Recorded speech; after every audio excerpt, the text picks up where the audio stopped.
କରୁଛୁ? ହଁ ରେ ଘରେ ଗରମ ହଉଛି ତ ସେଇଥିପାଇଁ ବାହାରେ ବସି ଟିକେ ପବନ ଖାଉଥିଲି ଆଉ। ବାପା ନାହାନ୍ତି କି? ନାଇଁ ସେ ବଜାର ଯାଇଛନ୍ତି। କଣ କହୁନୁ ମତେ? ତତେ କହିକି କଣ ହବ? ତୋ ପାଖରେ ତ ପଇସା ନଥିବ। A few moments later. ଖେଳନା ନବ ଖେଳନା ପୁରୁଣା ଶାଢୀ ଦେଇ ନୂଆ ନୂଆ ଖେଳନା ନେଇ ଯାଆନ୍ତୁ। ପ୍ଲାଷ୍ଟିକ ଏରୋପ୍ଲେନ, ପ୍ଲାଷ୍ଟିକ ଗାଡି, ପ୍ଲାଷ୍ଟିକ ଟ୍ରକ୍, ପ୍ଲାଷ୍ଟିକ ବିଭିନ୍ନ ପ୍ରକାର ପ୍ଲାଷ୍ଟିକ ର ଖେଳନା ଅଛି। ଆସନ୍ତୁ ନେଇଯାଆନ୍ତୁ ଭାଇ ଭଉଣୀ ମାନେ। ସାମାନ୍ୟ ଗୋଟେ ପୁରୁଣା ଶାଢୀ ଦେଇ ନୂଆ ନୂଆ ଖେଳନା ନେଇଯାଆନ୍ତୁ। ଆଲେ ହେଇଲେ ଗୋଟେ ଫେଲିବାଲା ଆଇଛି। ଯାଉଛି ମୋ ବୋଉଲେ ପୁରୁଣା ଛାଲି ଆନିକି ଗୋଟେ ଏରୋପ୍ଲେନ ନେଇଯିବି ଆଉ। ମା ତୋର ଗୋଟେ ପୁରୁଣା ଛାଲି ଅଛି ନା ଦେଲୁ? କଣ କରିବୁ?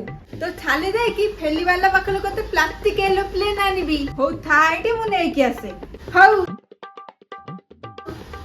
ମୁଁ ପ୍ଲାଷ୍ଟିକ ଏରୋପ୍ଲେନ ଆଣିବି ଲେ।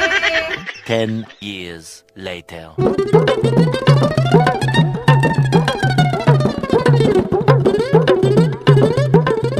ହେଇନେ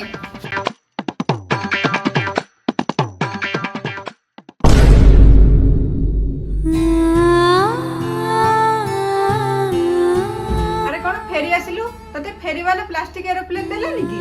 ମା ତୋଲେ ଛାଲିଲେ ମୁଁ କେତେ ଥର ମୁହଁ ପୋଛିଛି। ଦବା ପୂର୍ବରୁ ଭାବିଲି ଆଉ ଥରେ ମୁହଁ ପୋଛି ଦେବି।